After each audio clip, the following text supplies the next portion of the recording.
वो गाइस वापस आ गया है एक ऐसा एनीमे जिसमें प्यार है, पैशन है और बनी सूट्स भी। हाँ भाई, I am talking about my dress up darling season 2 और एपिसोड 1 ने तो शुरुआत से ही सब कुछ उतल पुतल कर दिया है। तो चलो गोजो और मरीन के इस नए कॉस्प्ले एडवेंचर को ब्रेक डाउन करते हैं फुल डिटेल नरेशन के साथ। एपिसोड की शुरुआत होती है जैसे किसी फुल ऑन शोनेन एनिमे का ट्रेलर हो। Assassin girls, explosions, Goofy villains. पहली बार गोजो एडल्ट एनिमे को एंजॉय कर रहा होता है और मन में बोलता है कि ऐसे ड्रेसेस मैं बना भी पाऊंगा या नहीं।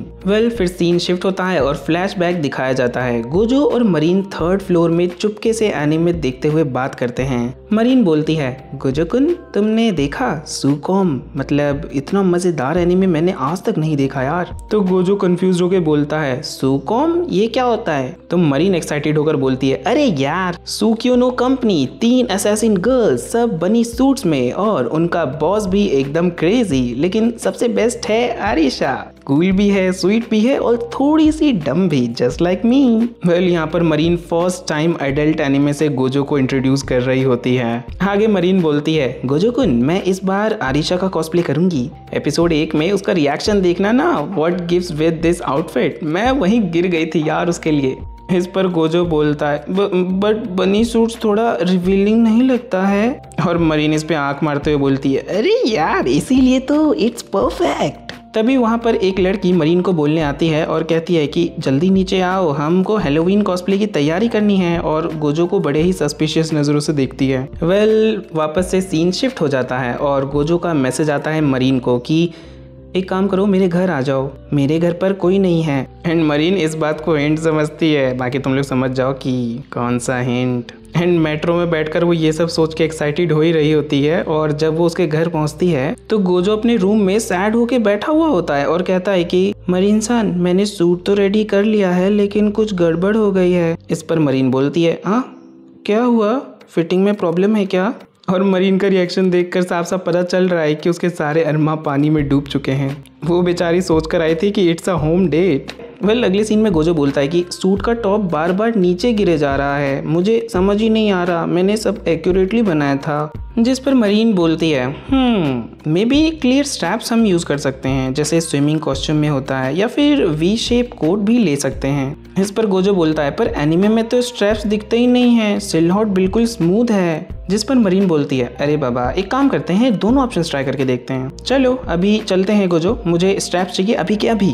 और फिर अगले सीन में ये फैब्रिक मॉल स्टोर पहुंच जाते हैं। गोजो यहाँ पर स्टाफ से पूछता है, एक्सक्यूज मी, बनी सूट को बिना स्ट्रैप्स के सिक्योर कैसे करते हैं? गोजो बनी सूट का डिजाइन सेल्समैन को देता है और सेल्समैन देख के बड़ा ही हैरान होता है कि इस लड़के को ये ड्रेस क्यों बनानी है, और वो उसको इमेजिन भी करने लगता है उस ड्रेस में। और फिर वो पूछता भी है सेल्समैन कि क्या ये तुमको चाहिए? गोजो कहता है, हाँ जी, अगर मेरी इसको बनाने में आप हेल्प कर दें तो बहुत अच्छा हो जाएगा। तो सेल्समैन प्राउड होकर बोलता, बेटा ज़माना बदल गया है, अब कोई भी कुछ भी पहन सकता है, जेंडर डजंट मैटर। इस लड़के की आंखों में कितनी सच्चाई है और डेडिकेशन भी। एंड तभी वहाँ मरीन आ जाती है और कहती है कि मैंने कोट ले लिया, तुमने स्ट्रैप लिया क्या? गोजो कहता है, हाँ ये सर मेरी डिज़ाइन को देख ही रहे हैं। उस सेल्समैन को ये सब सुनकर बहुत बुरा लगता है कि वो कितना गलत सोच रहे थे। फिर सीन शिफ्ट हो जाता है और गोजो का मरीन मजाक उड़ा रही होती है, वैसे तुम भी अच्छे लगोगे बनी ड्रेस में गोजो-कुन। गोजो शर्माते हुए बोलता है, बस भी करो। तभी सेल्समैन बनी ड्रेस पर अपना सजेशन देता है, कॉर्सेट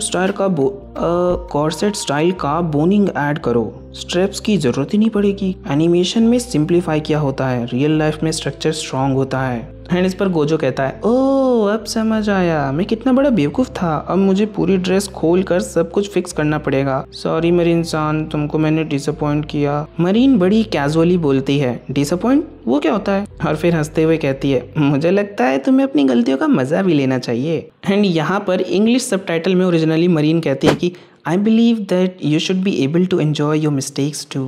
अब इसे हम ऑडियंस को बताया जा रहा है कि मरीन ने भी कुछ गलतियां करी हैं और वो उन गलतियों से आगे बढ़ गई है। अब क्या हुआ था ऐसा मरीन के साथ और वो क्यों गोजो को इतना सपोर्ट करती है, आगे ही पता चलेगा ना जी। सीन शिफ्ट हो चुका है, ये लोग आ चुके हैं घर और गोजो रूम के बाहर वेट कर रहा होता है कि मरीन पर ड्रेस अच्छे से फिट होगा कि नहीं। एंड अंदर मरीन ड्रेस ट्राई कर रही होती है कि तभी अंदर से आवाज आती है, गोजो-कुन एक प्रॉब्लम हो गई है। एंड फटाक से गोजो रूम में एंट्री लेते हुए कहता है, मुझे लगा ही था ये स्टेप वाला आइडिया उतना अच्छे से काम नहीं करेगा। और वो देखता है मरीन को इस पोजीशन में एंड वो शर्मा के तुरंत से दरवाजे को पटक के लगा देता है और बाहर भाग जाता है। मरीन आवाज लगाती है, अरे क्या हुआ, भाग क्यों गए, मेरे इस प्रॉब्लम को सॉल्व करके तो जाओ।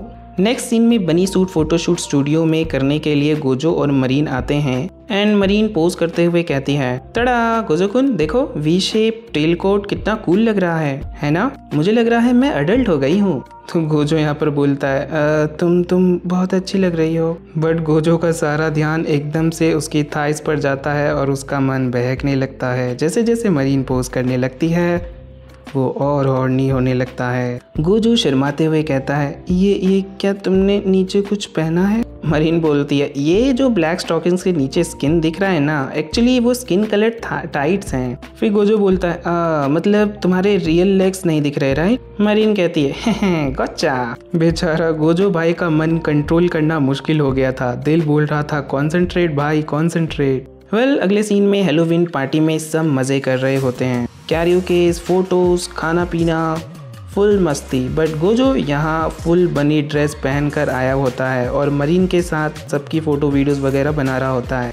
मरीन बोलती है, रशियन रोलेट टाकोयाकी प्लीज़ और कॉम्बो पिज़्ज़ा भी। और गोजो ये सब आराम से धीरे धीरे खा रहा होता है और बोलता है, ये सब इतने नॉइजी क्यों हैं? मरीन बोलती है, तुमको मज़ा नहीं आ रहा क्या? गोजो बोलता है, हाँ। और वो मन में सोचता है, पर मैं ऐसे इतने लोगों के बीच कभी नहीं आया, शायद मैं भी कोई दोस्त बना सकता हूँ। तभी एक लड़का गोजो पर कमेंट पास करता है, अरे गोजो, मैंने सुना है तुमने मरीन का नेल आर्ट और मेकअप किया है और ड्रेस भी तुम ही बनाते हो। गोजो कॉन्फिडेंस के साथ कहता है, हाँ मैंने ही किया है, तुमको पसंद आया क्या? वो लड़का हंसता है और कहता है, ये कितना क्रीपी है, एक लड़के होके तुम लड़कियों वाले शौक पालते हो। एंड क्रीपी वर्ड सुनते ही गोजो को खुद पर सेल्फ डाउट होने लगता है। वहाँ एक लड़की भी आती है और बोलती है, ऐसे लड़के भी होते हैं जो मेकअप जानते हैं, बट वो तो शायद पार्लर में काम करते हैं ना। तुम थोड़े अजीब तो हो गोजो। एंड गोजो ये सब सुन के उसका कॉन्फिडेंस और ज़्यादा डाउन होने लगता है। मरीन बोलती है, अरे जाओ, तुम लोगों को ये क्रीप या अजीब लगता है, पर मेरी नज़र में तो गोजो बहुत मल्टी टैलेंटेड है। ऐसे लड़के बहुत मुश्किल से मिलते हैं और मैं बहुत खुशनसीब हूँ कि मुझे ऐसा लड़का मिला। गोजो ये सुनकर मन ही मन में शर्माने लगता है। तभी वो लड़का कहता है, ओए गोजो, तुम और मरीन डेट कर रहे हो क्या? तो गोजो कहता है, नहीं, हम तो बस फ्रेंड्स हैं। एंड इस पर मरीन ब्लश करते हुए कहती है, हाँ कौन कह रहा है सब? जो भी कह रहा है शायद सच ही हो।